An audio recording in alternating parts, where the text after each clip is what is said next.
Herkese merhaba dostlar, ben Ozan. Bu videoda sizlerle beraber Samsung'un fiyat performans serisi amiral gemisi olan S23FE'nin tüm özelliklerine ve fiyatına yakından bakacağız. Bana destek vermek, bu videoların devamı için videoyu beğenmeyi ve abone olmayı unutmayın. İlk olarak tasarımla başladığımızda Galaxy S23 ile çok yakın bir tasarım bizlerle beraber. Burada kamera modülü, kasa yapısı ve genel duruşuyla S23 serisinden çok bir farkı olmayacak. Ancak ekran boyutu olarak biraz daha büyümüş durumda ve bu da güzel bir avantaj diyebilirim. Evet, tasarım yönünde S23 ile çok benzer olacak. Fakat burada ayrıldığı tek detay malzeme kalitesi diyebilirim. Çerçeveler alüminyum ancak arka kapak plastik bir yapıyla gelecek. Fakat bence arka kapağın cam olmaması çok büyük bir problem değil. S21FE'de tasarım ve hissiyat açısından gayet premium bir cihazdı. Burada kullanılan plastik yapıda üst seviyede olacak. 6.4 inç dinamik AMOLED, Full HD Plus ve 120 Hz tazeleme ile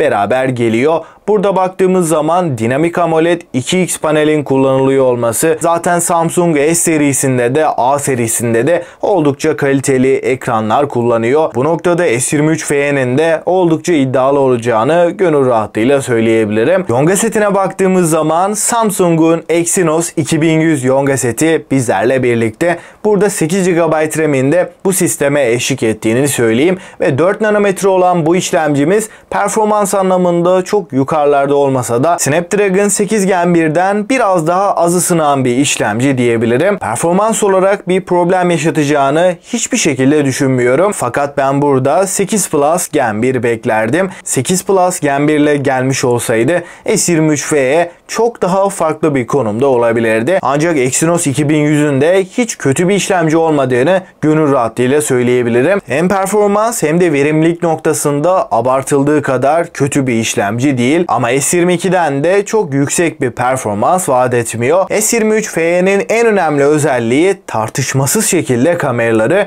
50 megapiksellik ana kameramız 4K 60 FPS'te OIS destekli çekimler yapabilecek. İkinci kamera 12 megapiksel ultra geniş ve 8 megapiksel telefoto 3x optik zoom yapabilen bir kamerayı görebiliyoruz. Ön tarafta da 10 megapiksel ve 4K 60 FPS destekli bir kameramız var. Açıkçası ben genel kamera paketi olarak S23'ten çok da geri kalır bir yanının olacağını düşünmüyorum. Yani bu noktada kesinlikle S22'den daha iyi bir kamerayla karşılaşacağız. Fakat S23'ten daha iyi olur mu derseniz bence daha iyi olmayacak. Ancak S23'ün de çok altında kalacağını düşünmüyorum. Yani S22 ile S23 arasında bir kamera performansı alabileceğiz. Batarya konusunda da ben iddialı bir cihaz bekliyorum. 4500 mAh'lik batarya, 25 Watt kablolu, 15 Watt'ta kablosuz hızlı şarj desteğimiz olacak. Ancak kutu içeriğinden herhangi bir adaptörün çıkmayacağını da söyleyeyim. Batarya performansı S22'den net şekilde iyi olacak.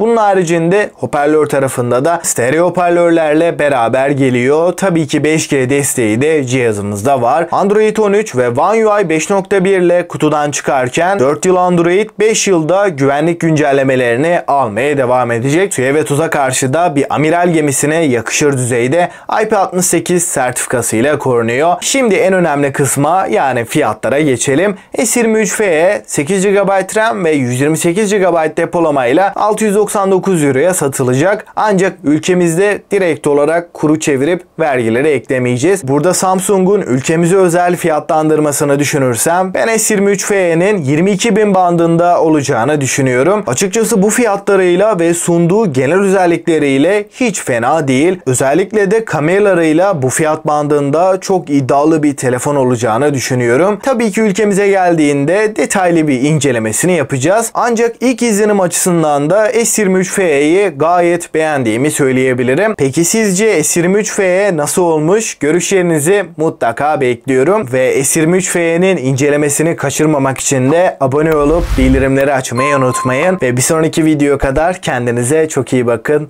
Hoşça kalın.